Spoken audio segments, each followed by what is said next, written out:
우리 주님께서 사망 권세를 이기시고 부활하신 후에 40일 동안 이 땅에 계시면서 막달라 마리아와 여인들에게 또한 11명의 제자들에게 그리고 승천하시기 직전에 감람산에서 500여 형제들이 보는 데서 친히 부활하신 모습을 보이셨는데 40일 동안 11번을 보여주셨다.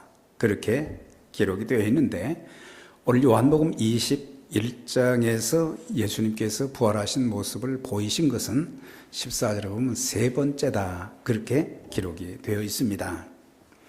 그런데 어느 날 예수님의 제자 가룟유다를 제외한 11명 중에 7명이 함께 모였습니다. 그들 모두 주님의 부활하심을 보았으니까 이제 우리가 어떻게 참 주님을 섬기고 또 주님을 증거해야 될까 그런 것들을 좀 의논하고 참 기도하고 그래야 되는데 수제자격인 베드로가 하는 말이 나는 갈릴리 바다로 고기나 잡으러 가겠다. 그랬더니 다른 6명의 제자도 그냥 덩달아서 우리도 당신 따라가겠습니다. 그래서 7명의 제자가 갈릴리 바다로 이렇게 고기 잡으러 갔던 것을 볼 수가 있습니다. 사실 부활의 주님을 이제 만났잖아요. 그러면 부활의 증인이 되어야 되고 또 제자들다운 아름다운 모습이 뭔가 보여져야 되는데 그렇지 못한 안타까움을 우리는 보게 됩니다. 왜 그렇게 되었을까? 성경은 거기에 대해서 침묵하고 있습니다만은 설득력 있는 근거가 바로 복음서의 끝부분에 나와 있는 내용들입니다.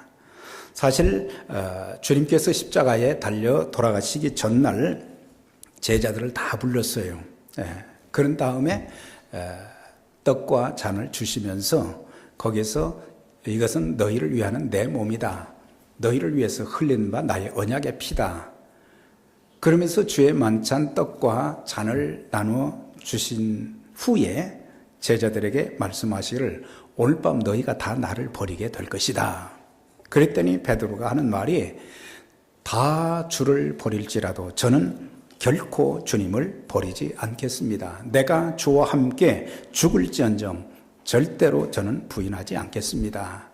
그렇게 말하니까 또 다른 제자들도 덩달아서 우리도 그러겠습니다. 이렇게 답변한 내용이 복음서 끝부분에 이렇게 나와 있는 것을 보게 됩니다. 그런데 사실 몇 시간도 지나지 않아서 베드로는 3번씩이나 가야바 법정에서 한 어린 소녀 앞에서 어린 소녀 종 앞에서 3번씩이나 예수님을 저주하며 부인했던 것입니다. 그래서 자기의 그 며칠 전에 자기가 예수님을 저주하고 부인했던 그런 것들을 생각하게 될 때에 나는 제자의 자격이 없는가 보다. 그렇게 해서 결국에 갈릴리에서 예수님의 부름을 3년 전에 받았었는데 다시 갈릴리 바다로 고기 잡으러 간 것을 볼 수가 있습니다. 그래서 자신의 허물과 실수, 연약함과 부끄러움을 극복할 그런 자신이 없었던 것을 참 보면서 베드로와 다른 제자들이 언제부터 그들의 인생에 참 변화가 주어졌는가? 그것은 사도행전을 통해서 우리는 보면은 베드로가 달라지고 다른 제자들도 달라지고 그 다음에 전설에 가면은 이제 마띠아까지 가룟유다를 제외한 12명의 제자들이 전부 순교자가 되었던 물론 사도 요한은 산 순교자였지만은 이런 것들을 참 보게 될 때에 성령님의 도움이 없이는 인간의 결심은 이렇게 참 무력하다 그런 것들을 우리가 알 수 있게 되는 것입니다. 사실 우리가 성령의 충만함을 받아야 예수님을 구세주와 주님으로 우리가 다 영접을 했어도 많은 사람들이 믿음에서 떠나는 사람들을 많이 보게 되고 또 주님을 부인하는 그런 일들도 많이 생기고 그런 것을 보면서 성령 충만함을 받아야 내 믿음도 지킬 수 있고, 성령 충만함을 받아야 성령님을 통한 참 심령의 변화, 또한 내 언어의 변화, 삶의 변화, 우리의 사역에 참 변화가 있게 된다는 사실을 우리가 알 수 있을 뿐만 아니라, 사실 성령 충만함을 받지 못하게 되면 생명을 건 그런 복음의 증인도 될 수가 없는 것입니다. 단지 부활절 예배만 드릴 뿐이지, 그러나 내 삶 속에서 정말 예수님이 나의 인생의 목표요, 나의 전부요, 내 인생을 걸 만한 참 그런 분이시다라는 것을 우리가 결단하지 못하는 것은 성령 충만하지 못하기 때문이다. 그런데 사도행전에 보면 성령의 놀라운 역사를 통해서 어떤 역사들이 있느냐, 변화의 역사가 일어났습니다. 또한 삶의 역사가, 또 삶의 하나님이 함께 하시는 역사들, 또한 하나님의 기적들이 계속해서 일어나는 것을 보게 되는 것입니다. 사도행전 2장 14절에 보면은 베드로가 말이죠, 오순절 날 성령의 충만함을 받고는 담대하게 설교를 시작하는 것을 보게 돼요. 사실 종교 지도자들이 베드로 요한을 이제 붙잡아서 잠깐 가두었어요. 그런 다음에 나중에 그들을 내보내면서 하는 말이, 협박을 했어요. 다시는 예수의 이름으로 말도 하지 말고 절대로 가르치지도 말라. 그랬더니 베드로가 하는 말이 뭐라고 했습니까? 우리는 하나님께서 우리에게 보여주시고 또 우리가 들은 것을 절대 말하지 아니할 수 없다. 아주 담대해졌던 베드로의 그런 모습. 성령 받기 이전에 베드로와 성령의 충만함을 받고 난 이후에 베드로의 그 모습이 완전히 달라진 것을 볼 수가 있습니다. 자, 그런데 그날 밤 7명의 제자들이 갈릴리 바다로 가서 이제는 3년 전에 고기잡이 하던 그런 모습으로 밤새도록 그물을 던졌다고 했습니다. 그러나 고기 한 마리도 못 잡았다 그랬어요. 사실 누가복음 5장에 보면은 똑같은 내용이 나옵니다. 거기에서도 갈릴리 바다에서 고기 밤이 맞도록 고기를 잡으려고 했지만 못 잡았다. 그런 내용이 나옵니다. 그러니까 누가복음 5장에 있는 말씀은 예수님의 그 공생의 초기에 있었던 그런 일들이고, 이것은 주님이 부활하신 이후에 공생의 사역을 끝내고 난 뒤에, 부활하시고 난 뒤에 일어났던 그런 사건인 것을 볼 수가 있어요. 이것을 통해서 뭘 가르쳐 줍니까? 우리가 주님 없이 무엇인가를 하려고 몸부림치지만은 사실은 아무것도 할 수 없다는 사실을 우리에게 교훈해 주고 있는 것입니다. 그래서 주님께서 친히 하신 말씀이 뭐예요? 너희가 나를 떠나서는 아무것도 할 수 없다. 그런 말씀하셨어요. 우리는 우리의 가진 지식과 경험과 능력과 이런 것들을 가지고 무엇인가를 할 수 있다고 생각하는데, 참된 의미 있는 일들, 생명적인 일들, 이런 일들은 내가 노력을 해도 절대로 되지 않는다. 그러면서 우리가 늘 주님을 의지하는 자세가 참 필요하다는 것을 가르쳐주고 있어요. 얼마나 많은 사람들이 자기의 지식과 또 자기의 경험과 자기의 능력과 자기의 기술, 이런 것을 가지고 뭔가를 해보려고 참 몸부림쳤지만은 나중에는 결국에 무릎을 다 꿇었어요. 주님의 도움이 없이는 아무것도 아니구나. 내 인생도 마찬가지죠. 내가 아무리 열심히 산다고 해도 주님의 도우심, 주님의 축복하심, 주님의 은혜 베푸심이 없이는 절대로 안 된다는 것을 우리가 알아야 되는 것입니다. 자, 그런데 그들이 밤새도록 그물을 던졌으니 얼마나 피곤하겠어요. 그런데 부활하신 주님이 찾아오셔서 너희가 고기를 좀 잡았느냐 그랬더니 한 마리도 못 잡았습니다. 당연하지요. 주님을 멀리한.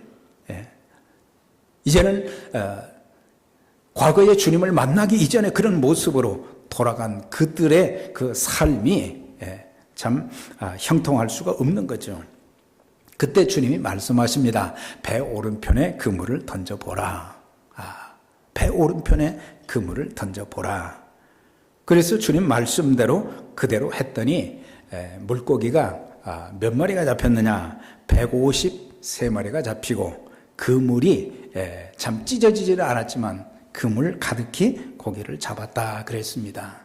또 이것을 통해서 우리에게 가르쳐 주시는 교훈은 우리가 주님의 말씀에 순종하면 하나님의 놀라운 역사들을 체험하게 된다는 것을 가르쳐 주고 있어요. 얼마나 많은 사람들이 주님께서 부활하신 모습도 보여주셨고 만나 주셨고 또한 우리에게 여러 가지 많은 말씀들을 하지만 사람들은 주님의 말씀 그 자체는 그냥 들었지만은 삶 속에 보면 순종함이 없었던 것을, 그 말씀에 전적으로 나 자신을 이제 굴복한 그런 모습들이 보이지 않기 때문에 하나님이 나와 함께 하심, 하나님이 나를 인도해 주시는 것, 하나님이 나를 축복해 주시는 것, 하나님의 기적이 내 삶 속에서 일어나는 것을 체험하지 못하는, 경험하지 못하는 그런 안타까움이 있는 것입니다. 그런데 우리 주님께서 이제 밤새도록 고기를 잡았던 그들을 위해서 주님이 이제 기다리고 계셔서 식탁을 준비하셨습니다. 숯불에 생선과 떡을 준비해 놓고 기다리고 있었던 것을 보게 됩니다. 그리고 주님은 자신을 저주하며 부인하기도 했고 무서워 도망하기까지 했던 그런 제자들을 끝까지 사랑하셔서 갈릴리 바다까지 찾아가신 것을 볼 수가 있습니다. 고기 잡는 방법도 알려주셨고 그들이 배고픈 것도 이제 아시고 배려해 주셨던 것을 볼 수가 있어요. 제자들은 주님을 떠났지만은 주님은 갈릴리 바다까지 그들에게 찾아가셨습니다. 이것을 통해서 주님이 가지신 마음을 알 수가 있어요. 그것이 뭐냐? 주님의 사랑은 끝없는 사랑이다. 주님이 요한복음 13장에서도 말씀하셨지요. 제자들의 발을 씻길 때에 하신 말씀이 주님께서는 세상에 있는 자기 사람들을 사랑하시되 끝까지 사랑하셨다. 그랬어요. 끝까지 사랑하셨다. 네. 제자들만 그랬습니까? 사실 우리도 예수 믿고 난 이후에 지금까지의 삶의 여정 또 신앙의 여정이 일관성이 없을 때가 참 많았잖아요. 네. 늘 변덕도 좀 심했고 낙심할 때도 많았고 주님의 뜻을 깊이 알고 그 뜻대로 순종하기보다는 주님의 뜻을 거스리는, 주님의 마음을 아프게 하는 그런 경우들이 숱하게 많았습니다. 그럼에도 불구하고 주님은 우리의 그런 잘못된 것을 지적하지 아니하시고, 사실 베드로에게 주님이 지적하실 것들이 굉장히 많잖아요. 너 나 부인하지 않겠다고 그랬는데 3번씩이나 나를 부인했지. 네. 시험에 들지 말게 기도하라고 했는데 너 기도 안 했지? 그런 아픈 상처들을 말이죠. 주님은 드러내지 아니하시고 끝까지 사랑하시며 배려해 주시면서 다시 한번 기회를 주시는 것이 오늘 본문의 내용인 것입니다. 여기서 핵심적인 것이 뭐예요? 요한의 아들 시몬아, 내가 이 사람들보다 내가 나를 사랑하느냐? 3번을 물으셨어요. 여기서 요한의 아들 시몬이라고 그랬어요. 사실 요한복음 1장에 보면은 42절에 베드로의 동생 안드레가 자기 형인 베드로를 주님께로 인도했어요. 내가 예수님을 만났는데 그분이 메시아다. 그래가지고 데리고 왔어요. 그랬더니 주님이 그를 보시고 하신 말씀이 내가 요한의 아들 시몬이니 장차 게바라 하리라. 게바는 베드로라는 뜻입니다. 베드로라는 뜻은 뭐냐? 반석, 바위라는 그런 뜻을 가지고 있어요. 네, 바위 하면은 흔들리지 않은 묵직한 말이죠. 그런 그 모습. 그래서 주님께서는 베드로의 그때 당시의 모습보다는 그가 예수님을 통해서 변화되어지고 하나님 나라의 귀한 일꾼으로 크게 쓰임받을, 흔들리지 않는 어떤 환경 속에서도, 어떤 풍파 속에서도, 어떤 위험 속에서도 절대로 잘못되지 아니하고 반석과 같은 그런 믿음으로 또 바위와 같은 그런 듬직한 모습으로 주님 나라를 위해서 일할 그런 가능성을 보시고 베드로라고 이름을 지어주었어요. 그런데 이제 3년이 지났고 또한 예수님의 부활하신 모습을 보았음에도 불구하고 그는 고기를 잡으러 갔단 말이죠. 그때 주님은 왜 요한의 아들 시몬아 그렇게 3번씩 계속 불렀는가? 그것은 주님을 만나기 이전에 그 삶의 모습을 다시 한번 회상시키는 거예요. 그때 내가 어떤 상태에 있었느냐. 너는 자격도 없었지만 내가 너를 불러서 제자로 삼고 또 많은 가르침과 훈련을 해오지 않았느냐. 그런데 베드로는 그렇게 하지 못했던 것을 보게 되는 것입니다. 그래서 요한의 아들 시몬아 3번씩이나 물었던 것을 보면서 또 주님께서 우리를 사랑하시되 끝까지 사랑하시되 어떤 모습이 또 나타나느냐. 제자들의 그 실수와 잘못, 부끄러움 그런 것들을 지적해서 그들의 아픈 곳을 찌르지 아니하셨던 것을 볼 수가 있습니다. 이것을 통해서도 우리에게 뭘 가르쳐 줍니까? 우리는 주님의 사랑을 받은 사람들은 절대로 다른 사람들의 아픈 상처를 건드리거나 그들의 잘못을 자꾸 이렇게 파헤치거나 그렇게 하지 말라고 하는 것입니다. 나중에 베드로 사도가 쓴 서신에 보면은 무엇보다도 뜨겁게 사랑할지니 사랑은 허다한 죄를 덮는다. 베드로가 주님께로부터 그걸 받았잖아요. 내가 그렇게 실수하고 내가 참 부끄럽고 제다답지 못한 그런 모습들이 많이 있음에도 불구하고 주님은 한 번도 그것을 책하지 아니하셨는데 베드로가 나중에 흩어져 사는 그리스도인들에게 디아스포라들에게 무엇보다도 열심히 서로 사랑할지니 앞에서는 만물의 마지막에 가까웠으니 정신을 차리고 깨어 기도하라. 기도하라는 것하고 두 번째 사랑하라. 그것을 권고했던 것을 보게 됩니다. 그러니까 무엇보다도 뜨겁게 사랑한다. 그럼 뜨겁게 사랑한다는 것은 뭘 가리키겠습니까? 뜨겁게 사랑한다는 것은 주님께서 죄인들을 위해서 나의 죄를 위해서 십자가에서 물과 피를 다 흘리신 생명적인 그런 희생적인 사랑을 말하는 거예요. 뜨겁게 사랑한다는 것은 주님께서 목숨을 버리시기까지 사랑하신 그 사랑으로 너희들도 뜨겁게 사랑하라. 뜨겁게 사랑하는 사람들은 허다한 죄를 덮어준다 그랬어요. 어떤 죄든지 자꾸 드러내서 이걸 밝히고 그게 아니고 성령께서 언젠가는 깨우쳐 주실 것이기 때문에 내가 자꾸 그 사람의 아픈 과거, 부끄러움, 수치된 거 그거 자꾸 드러내고 전에 그렇게 했지 않느냐 그렇게 하면 안 된다는 것입니다. 그래서 그리스도인들은 과거에 사로잡힌 자들, 과거 지향적인 그런 삶을 사는 자들이 아니라 미래지향적인 삶을 살아야 되는 것입니다. 지금은 좀 부족하지만 언젠가 성령님이 역사하여 주셔서 성령의 다스림을 받게 되면 하나님 앞에 기도하는 삶을 살게 되면 하나님 말씀에 순종하게 되면 저 사람이 완전히 변화되어서 주를 위해서 복음을 위해서 목숨을 걸 수 있지 않겠는가 그런 기대감을 가지고 사람들을 대하라 그런 말씀인 거예요. 근데 지금 모습만 보지 말라는 거죠. 주님을 통해서 변화될 앞으로의 그런 모습. 우리가 이제 덮어준다는 그런 사랑의 그런 내용들이 창세기 9장에도 나오지 않습니까? 노아의 세 아들이 있었어요. 노아가 홍수 심판 이후에 포도농사를 짓고 포도주를 잔뜩 마시고 옷을 벗고 잠을 자고 있을 때에 그것을 함이 보았단 말이죠. 그래가지고 막 형제들에게 우리 아버지가 벌거벗 술 취해서 벌거벗고 말이죠. 지금 잠을 주무시고 있다고. 그런데 셈과 야벳은 같은 형제지만 아버지의 그 모습을 보지 않고 이제 겉옷을 이제 들고 앞으로 가면은 보니까 뒷걸음 쳐서 그 하체를 아버지의 하체를 부끄러운 그런 모습을 덮어 주었다.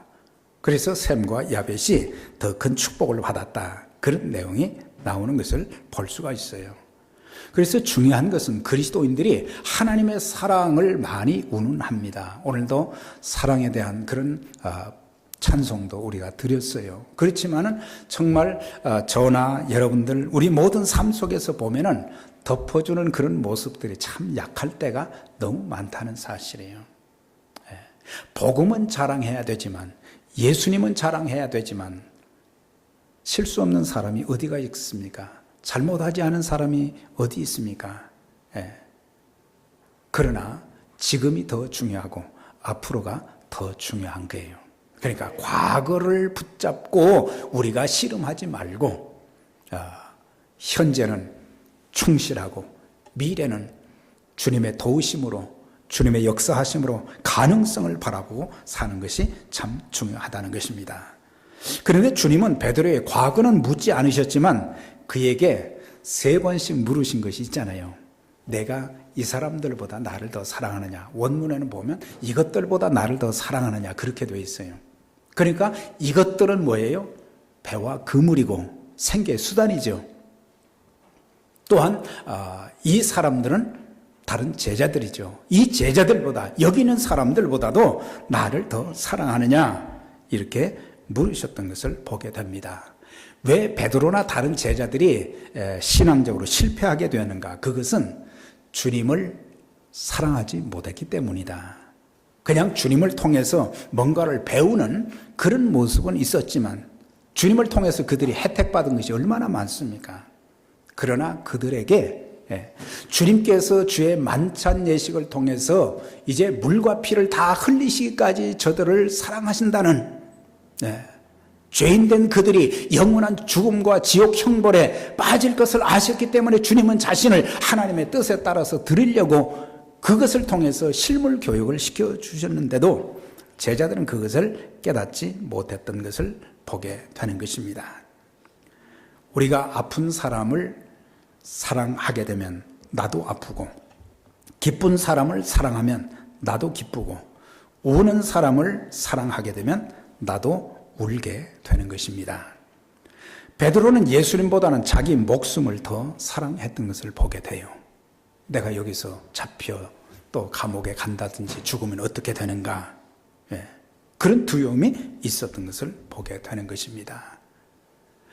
오늘날 그리스도인들도 세상 사람들은 말할 것 없이 그리스도인들 이제 가정도 보면은 부부간에 사랑이 없이 그냥 껍데기 그런 부부로서 사는 사람들이 얼마나 많은지 모릅니다.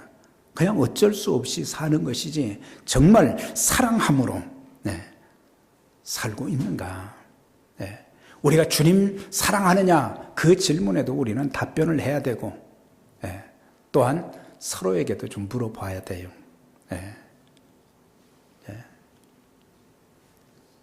여자분들에게 있어서는 정말 남편 사랑하십니까? 그러면은 어떻게 답이 나와야 돼요? 자, 여러분, 아내 되신 분들, 싱글들도 계시지만 남편 정말 사랑하세요?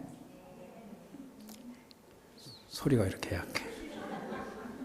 자, 남자분들, 우리 집사님들, 정말 아내 사랑하십니까?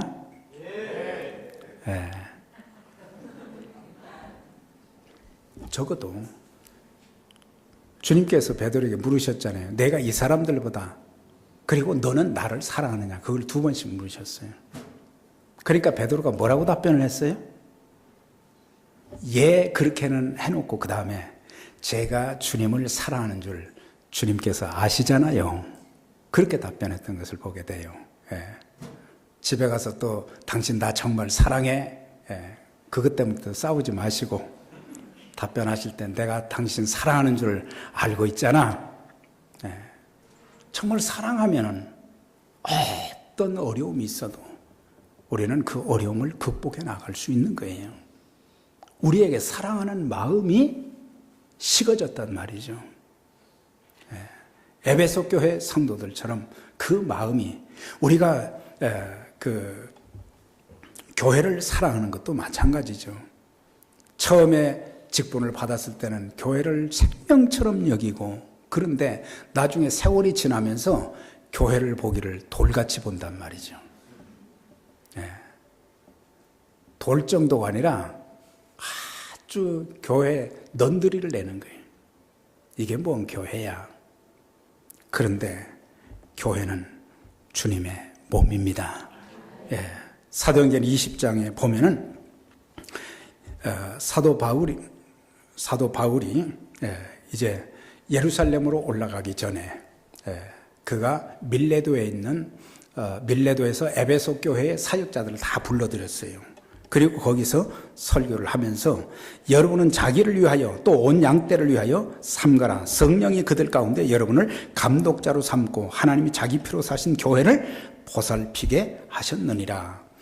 교회는 그리스도의 피로 값주고 사신 공동체다. 그렇게 말하고 있어요.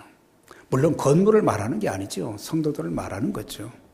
주님께서는 그 교회를 위해서 생명까지, 물과 피를 다하시고 생명까지 허락해 주셨는데 우리는 교회를 사랑하는 마음이 지극하지 못하고 그 사랑이 다 식어졌기 때문에 냉랭하단 말이죠. 성도들끼리도 보면은 사랑이 식어졌기 때문에 꼭 가시돋친 말을 자꾸 하고 서로 사랑하기보다는 미워하고 그를 위해서 기도해 주기보다는 저주하고. 우리가 잘 부르는 찬송가에 보면 내 주의 나라와 주 계신 성전과 피 흘려 사신 교회를 늘 사랑합니다. 교회를 사랑해야 된다. 하나님의 교회이기 때문에. 내 주의 교회는 천성과 같아서 눈동자같이 아끼사 늘 보호합니다. 눈동자같이 아끼사 늘 보호합니다. 주님이 보호하시는 것처럼 우리들도 교회를 보호해야 된다라고 하는 것이고, 이 교회에 위하여 눈물과 기도로 내 생명 다하기까지 늘 봉사합니다. 우리가 그런 마음을 가져야 된다는 사실이에요. 눈물의 기도가 필요한 게 성도들이요, 눈물의 기도가 필요한 것이 교회라고 하는 것입니다. 왜냐하면 교회가 교회 되어야 되기 때문에, 성도가 성도 되어야 되기 때문에, 하나님의 일꾼들이 하나님의 일꾼 되어야 되기 때문에 우리는 눈물의 기도가 필요한 거예요. 그래서 우리가 말보다는 눈물로 교회를 위해서 기도하는 것이 참 중요하고, 눈물로 옆에 있는 사람들, 고통 중에 있는 사람들을 위해서 기도하는 것이 필요하다. 우리가 주님을 진정 사랑한다면 내 자존심도 고집도 버려야 되는 것입니다. 가끔가다 내가 뭔가를 추진하려고 하는데 이게 안 된단 말이에요. 그러면 고집 부리거든요. 자기 주장을 자꾸 내세우거든요. 억지로 뭔가를 해보려고 그러거든요. 내 자존심이 상할 것 같거든요. 그렇게 하지 말라는 거예요. 내 자존심이야 그거 아무것도 아니단 말이죠. 그리스도의 몸된 교회가 깨지지 않고 건강하게 바로 세워지면 자존심 세울 것이 뭐가 있어요? 내가 주님의 은혜로 지금까지 살아왔고 주님의 은혜로 지금까지 많은 복을 누리고 사는데 내 고집, 내 주장, 내 체면, 그게 뭐가 대단하겠습니까? 주님께서는 베드로에게 말이죠, 3번씩 이렇게 물으셨잖아요. 그때 주님께서 물으신 그 내용을 보면은 첫 번째와 두 번째는 아가페적인 희생적인 사랑으로 나를 사랑하느냐 물으셨어요. 그랬더니 두 번이나 베드로는 필리아, 우정적인 그런 사랑으로 답변을 했어요. 그런데 맨 마지막 세 번째는 주님께서 내가 나를 우정적으로 사랑한다는 그런 내용을 듣고는 정말 네가 우정적으로 필리아의 사랑으로 나를 사랑하느냐 그랬더니 베드로가 그때서야 아가페적인 사랑으로, 주님의 희생적인 십자가에 달린 그 사랑으로 내가 주님 사랑합니다, 그렇게 고백을 했던 것을 볼 수 있습니다. 우리가 주님을 사랑한다는 것은 뭘 지금 보이지 않는 주님을 어떻게 사랑한다는 얘기겠어요? 그것은 주님이 소중히 여기는 양들을, 주님이 소중히 여기는 그런 성도들을 소중히 여기는 것이 곧 주님을 사랑하는 것이다. 그걸 알아야 되는 거예요. 또 한 가지는 주님을 사랑하는 것은 곧 교회를 사랑하는 것이다. 아까 말씀드렸죠. 피 흘려 사신 교회를 사랑하는 것이 곧 주님을 사랑하는 거예요. 그러니까 입으로 주님 사랑합니다, 그게 아니고 교회를 얼마나 아끼고 교회를 얼마나 잘 돌보고 교회를 얼마나 소중하게 여기는가, 그것을 보면 저 사람이 주님 참 사랑하는구나, 그것을 알 수 있다는 얘기예요. 또 한 가지는 주님을 사랑하는 증거는 뭐냐?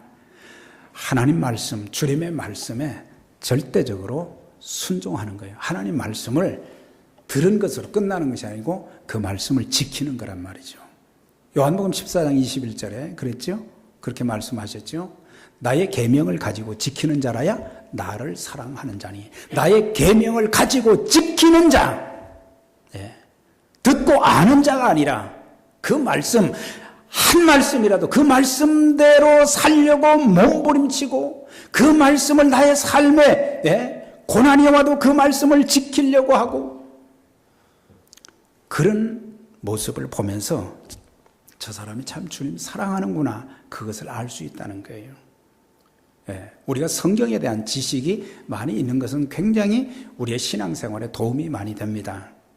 그럼에도 불구하고 자칫 잘못하면 종교 지도자처럼 제사장들이나 또한 이 바리새인들이나 이런 사람들, 성경의 박사들이잖아요.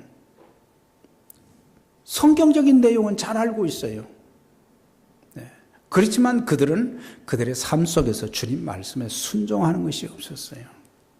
그 말씀을 지키려고 몸부림치는 것이 없었어요. 하나님, 제가 이 말씀을 지켜야 되는데 제게 그런 믿음도 없고 그런 의지도 없습니다. 주님, 성령님 저를 도와주세요. 저로 하여금 그 말씀 따라 살 수 있도록 하나님 도와주세요.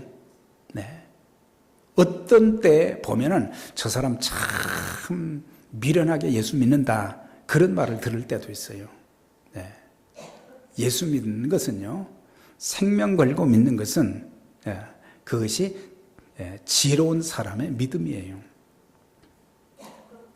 상황 봐가지고 자꾸 움직이고, 그게 아니고 내가 들은 말씀, 읽은 말씀, 알고 있는 말씀대로 우리가 사는 거 정말 중요한 거예요. 그런 사람들이 주님 사랑하는 것이다. 베드로가 내가 나를 사랑하느냐, 이 사람들보다 나를 사랑하느냐, 여기에 있는 배와 그물보다도 내 생계수단보다도 나를 더 사랑하느냐, 그랬을 때 그렇습니다. 제가 주님을 사랑하는 줄 주님께서 아십니다. 그때 주님께서 이제 사명을 주시죠. 18절 19절 우리 다 같이 한번 봉독합니다. 다시 시작. 내가 진실로 진실로 내게 이르노니 내가 젊어서는 스스로 띠띠고 원하는 곳으로 다녔거니와 늙어서는 내 팔을 벌리리니 남이 내게 띠띠우고 원하지 않은 곳으로 데려가리라. 이 말씀을 하시면 베드로가 어떤 죽음으로 하나님께 영광을 돌릴 것을 가르치심이라 그랬어요. 여기 보면 주님께서 이제 그에게 사랑하느냐 물으셨잖아요. 내가 주님 사랑합니다, 그런 답변을 했어요. 그에게 이제 주신 사명이 바로 이거예요. 주님과 주님의 복음을 위해서 생명까지 내가 바치게 될 것이다. 그가 순교하게 될 것이다, 장래에. 그걸 이제 말씀해 주신 거예요. 사실 주후 64년도에 네로 황제가 얼마나 그리스도인들을 핍박을 했고 죽였습니까? 그때 그의 참 제자들이 베드로에게 그럽니다. 이제 자칫 잘못하면 사도님이 순교당하게 됐습니다. 피하시지요. 그래서 성도들의 말을 듣고 이제 예루살렘을 빠져나가잖아요. 그때 이제 주님이 찾아오셨어요. 주여 어디로 가십니까? 제가 20대 때 본 그 영화가 바로 쿠오바디스 도미네잖아요. 주님 어디로 가십니까?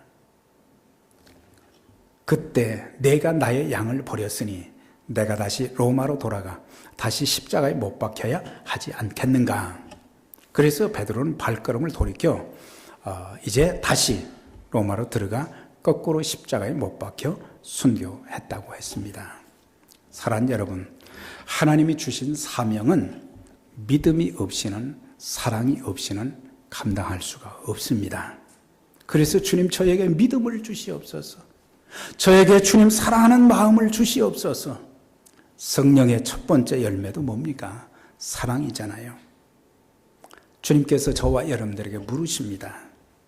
우리가 절기를 지키는 것도 중요하지만 더 중요한 것은 정말 이 시간 내가 이 사람들보다도 배와 그물보다도 너 자신보다도 나를 더 사랑하느냐? 주님 사랑하느냐? 그렇게 물으시는 것입니다. 베드로처럼 내가 주님 사랑합니다. 내가 주님 사랑합니다. 이런 고백을 기초로 영혼을 사랑하고 주의 몸된 교회를 사랑하고 주님의 지상 명령을 잘 준행해서 하나님 나라 확장에 귀하게 쓰임받는 저와 여러분들이 되시기를 주의 이름으로 축원합니다. 전능하신 하나님 아버지 감사합니다. 저희들에게 또한 부활의 주님을 통해서 우리에게 주시는 음성을 듣게 하여 주시되 내가 나를 사랑하느냐 3번씩이나 물으셨던 그 물음이 우리에 대한 물음이 되게 하시고 내가 주님 사랑합니다.